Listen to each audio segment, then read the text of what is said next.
Kennedy's house in January 2014, and we thought it would be a good idea to learn what Vance knows about our local water and soil.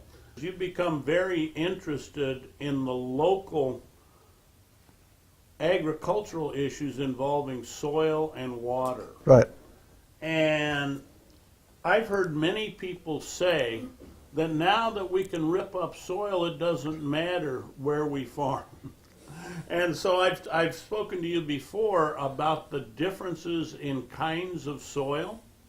And you told me that the soil surrounding Modesto here in Stanislaus County is especially unusual. Why is that? What is it about this soil that makes it unusual? Well, it's a combination of grain size distribution and the nature of the minerals involved.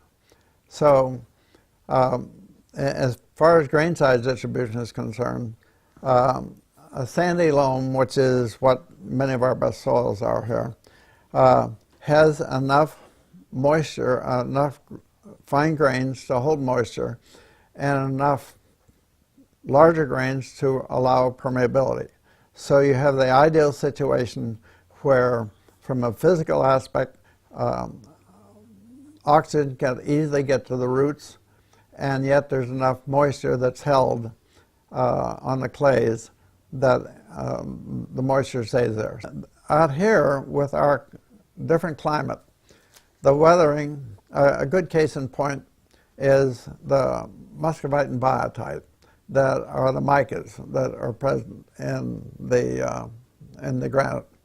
When they weather to a clay mineral called illite. Illite has a significant amount of exchange capacity. It also has a really nice characteristic. Back up a little bit. Potassium is a primary required mineral in both muscovite and biotite. And so they fill a slot in the mineral crystal that's about 10 angstrom in size. So when the illite forms, it retains to some extent that memory of that it held potassium in that slot. Okay, so anytime you put fertilizer on, the illite says, "Oh, goody," and so it grabs that potassium and holds it, and then releases it slowly. Okay, so it's valuable that way.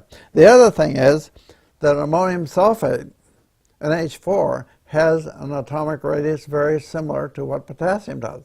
So it is also picked up and held and got oxidized to nitrate, which then the plants can use.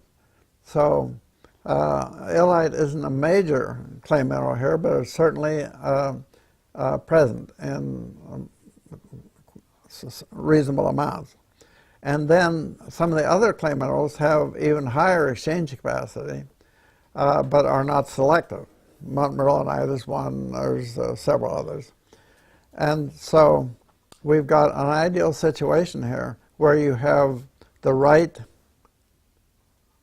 grain size distribution for soil, plus you have clay minerals that are capable of holding nutrients. What more can you ask? And the climate. Yeah, you got everything.